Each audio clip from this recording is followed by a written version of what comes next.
મિત્રો, Indian consumer પ્રેસમાં આપ સૌનું હાર્દિક સ્વાગત છે। ભરૂચ જિલ્લા શિક્ષણાધિકારી દ્વારા શાળાને ફાયર સેફટી એનઓસી લેવા પરિપત્ર બહાર પાડવામાં આવ્યો। રાજકોટની ગેમ ઝોન અગ્નિકાંડ બાદ સરકારના તમામ વિભાગ હરકતમાં આવ્યા અને ફાયર અને સેફટી માટે તપાસના ધમધમાટ શરૂ કર્યો।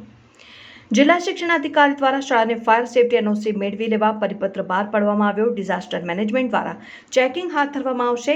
ડિઝાસ્ટર મેનેજમેન્ટ અને શાળા સલામતી માટેનું ચેકલિસ્ટ જારી કરવામાં આવ્યું। આવનાર દિવસોમાં ચોમાસા દરમિયાન વાવાઝોડા અને ગાજવીજ સાથે વરસાદથી વિદ્યાર્થીઓની સેફટી માટે પરિપત્ર બહાર પાડવામાં આવ્યો। અધિકારીશ્રીઓ દિન 2માં શાળાની આકસ્મિક મુલાકાતે જશે, જે સંદર્ભે ડિઝાસ્ટર મેનેજમેન્ટ અને ફાયર સેફટી અંતર્ગતની તમામ માહિતી લેવામાં આવશે।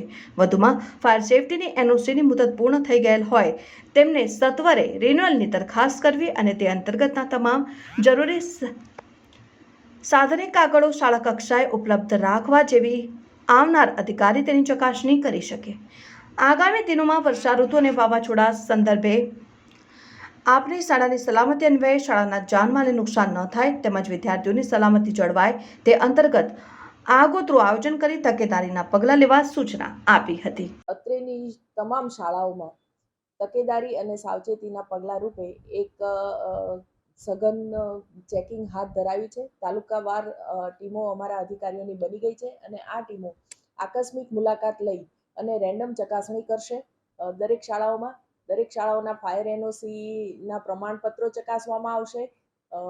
દરેક શાળાઓની અંદર આકસ્મિક આગના બનાવને પહોંચી વળવા માટે કેટલી સુવિધાઓ છે, એક્સપાયરી ડેટવાળા કોઈ સાધનો છે કે કેમ તેની ચકાસણી કરશે અને તે તમામ શાળાઓને સૂચના પણ આપી દેવામાં આવી છે કે ફાયર એનઓસીના સર્ટિફિકેટ અદ્યતન મેળવી લેવા, ફાયરના સેફટીના જે સાધનો છે એ પણ જો એક્સપાયરી ડેટવાળા હોય તેને દૂર કરવા અને નવા સાધનોની ખરીદી સત્વરે કરી લેવી।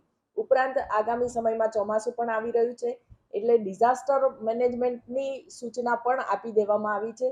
કોઈ શાળાઓમાં બાંધકામ ચાલતું હોય કે દિવાલ તૂટી પડેલી હોય કે જર્જરિત ઓરડાઓ હોય તો એવા ઓરડાઓ સ્કૂલો શરૂ થાય એ પહેલા તોડી પાડવા અથવા તો એનું રિનોવેશનનું કામ શાળા શરૂ થાય એ પહેલા પૂર્ણ કરી દેવાની સૂચના આપી દેવામાં આવી છે અને મારી ટીમો આ અઠવાડિયા દરમિયાન દરેક શાળાઓમાં ચેકિંગ કરશે।